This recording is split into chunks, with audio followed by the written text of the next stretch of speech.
Marguerite Dunlap.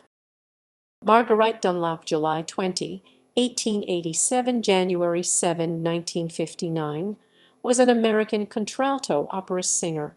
She is mainly remembered for her recordings for Victor Records from 1904–1928. She recorded a wide range of music from operas to Broadway musicals to sacred music, popular music, and songs from the classical concert repertoire. Personal life. Dunlap was born on July 20, 1887, in Camden, South Carolina, to Margaret Cunningham Dunlap and Charles J. Dunlap, a former Confederate Army surgeon. Her family subsequently moved to Atlanta. She married Joseph E. Garibrandt, a marine engineer, and kept singing under her maiden name. She had a daughter, Margaret G. Dare, and a son, Joseph E. Garibrandt, Jr. She moved to Montclair in 1920 and retired in the 1920s. Her last address was at 217 Montclair Avenue, Upper Montclair. She was a member of St. John's Episcopal Church in Montclair and the Upper Montclair Country Club. After an operation, she was ill for a long time, and she died at her home on January 7, 1959, aged 71.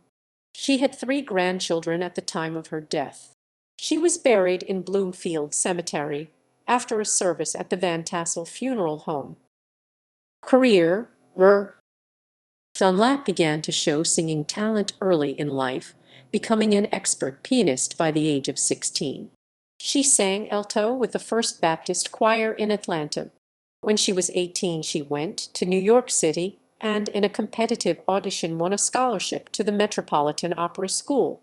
She studied with Madame Florence Manchester. She made professional recordings as part of the Trinity Choir at Trinity Church for Victor Talking Machine Company. She would go on to record 360 records for Victor Records, including being a contralto soloist. In October 1913, she recorded a duet with the Canadian singer and Victor Records manager Harry MacDonough of When It's Apple Blossom Time in Normandy.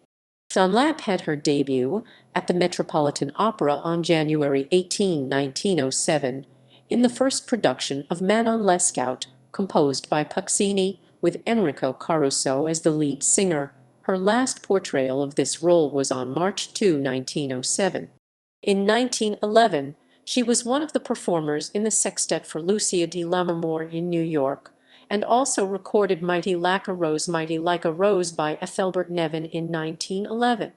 In 1914, she was involved in a production of Sextet from Lucia for a record. She performed in Arkansas in 1915, including songs such as Mammy's Song by Harriet Ware and Mighty Like a Rose. She and Olive Klein made one of the early recordings of Beautiful Ohio in 1919. This song would become the official state song of Ohio. Dunlap sang in the first radio broadcast of the AM radio station WEEF, later called WNBC, in New York in 1922. Dunlap made recordings up to 1928.